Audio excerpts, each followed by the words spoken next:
Ethiopia is a land with one of the oldest cultures on earth. Its history stretches back thousands of years, rooted in the highlands of East Africa and enriched through contact with the Middle East, the Mediterranean, and the Indian Ocean trade routes. Through these exchanges, Ethiopia developed a food culture unlike any other, deeply traditional, yet influenced by the spices and plants that moved across borders and cultures. For generations, knowledge of these plants has passed down not in books, but through practice. Every neighborhood had elders who knew how to heal with herbs, whether for stomach pain, fevers, or daily nourishment. Today, the knowledge of these herbs has spread far beyond Ethiopia. They are studied in laboratories, sold in health stores across Europe and United States, and celebrated as superfoods and natural medicines. But their story begins here, in one of the world's most ancient cultures, where food, aroma, and the healing have always been one and the same. Today, let's explore just a few of Ethiopia's healing plants, how they've been used for centuries, and why they remain vital in our lives. Fennel, known in Ethiopia as ensalal, is one of the world's oldest healing plants. Its sweet, anise-like seeds have soothed digestion since the days of the Greeks and Romans, and they remain part of Ethiopia's food and medicine. In Ethiopia, fennel seeds are brewed into teas or added to bread and stews to calm the stomach after heavy meals.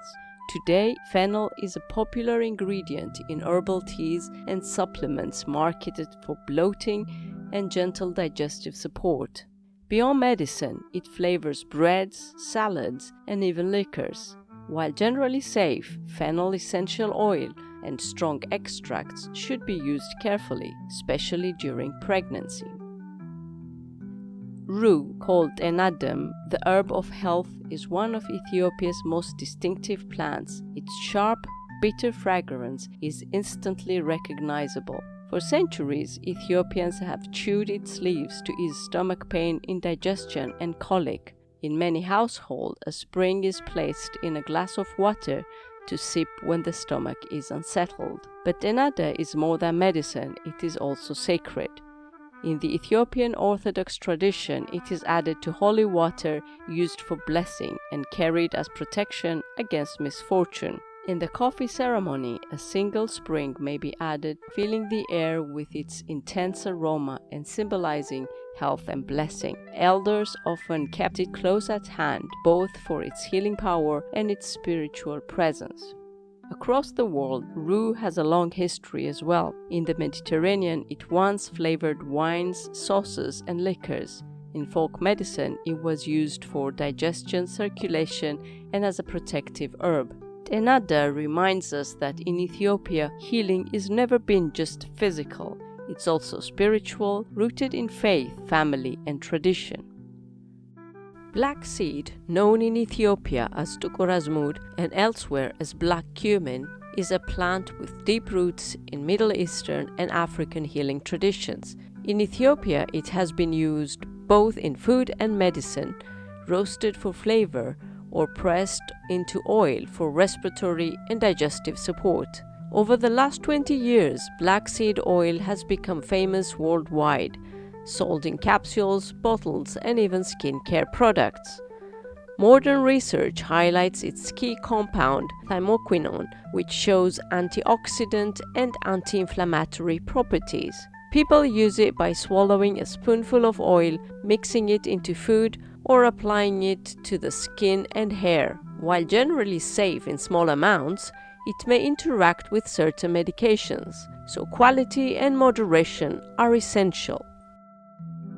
Wormwood, called ariti in Ethiopia, is an ancient herb known across Africa, Asia, and Europe.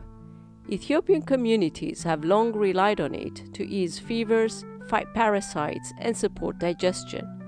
Globally, wormwood has two remarkable identities: the legendary bitter herb of absinthe and the life-saving source of artemisinin, a Nobel Prize-winning treatment for malaria. Today in Europe and the United States, wormwood still appears in herbal bitters and digestive tonics, as well as in natural parasitic cleansing programs. It is most often used as a short course of teas or as a tincture before meals to stimulate digestion. But wormwood contains powerful compounds like thujone, which can be toxic in high doses. For that reason, modern medicine uses purified artemisinin for malaria, while herbal wormwood is best reserved for carefully measured traditional uses. Moringa, called shifarao in Ethiopia and sometimes known as the miracle tree, is one of the most nutrient-dense plants on earth. In Ethiopia, its leaves are eaten as a green vegetable, cooked like spinach, or dried into powder to enrich porridge and soup. It has become an important part of local nutrition programs, valued for its vitamins, minerals, and plant protein. In recent years, moringa has spread far beyond Africa and Asia, appearing in European and American health food stores as a superfood. People add the bright green powder to smoothies, teas, and energy bars, or take it in capsules. Its seeds produce a rich oil used in cosmetics and cooking. While moringa leaves are generally very safe, roots and bark extracts are not recommended. Today, moringa is praised both as everyday nourishment and as a sustainable crop for food security. Garden cress, otherwise known as fennel, is a fiery seed with powerful reputation. In Ethiopia, its seeds were crushed and mixed with honey to ease fevers, coughs, and colds. Grounded into paste, it was applied to the forehead to calm headaches. Highland families often stirred its fresh leaves into soups to build strength during recovery from illness. It was considered a simple, reliable medicine always within reach. Today, Ethiopians still keep fennel as part of their home remedies. It is valued for its heat, its bitterness, and its ability to restore energy. Modern science now confirms that fennel is rich in iron, vitamin C, and antioxidants, making it a natural tonic for blood health and immunity. Around the world, especially in Europe and India, garden cress is promoted as superfood. Its seeds are sold in form of powders, capsules, and even smoothies, while in Ayurveda it is used to support postpartum health and joint strength. From Ethiopian kitchens to global wellness markets, fennel's small seeds carry a long story of healing. Modern life often pushes us towards manufactured substances, yet many of the answers remain close at hand.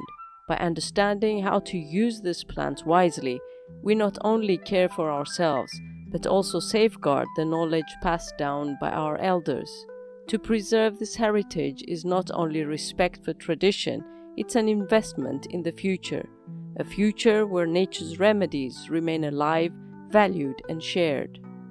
Until our next journey into the world of Ethiopian herbs, may this wisdom continue to inspire health and remembrance.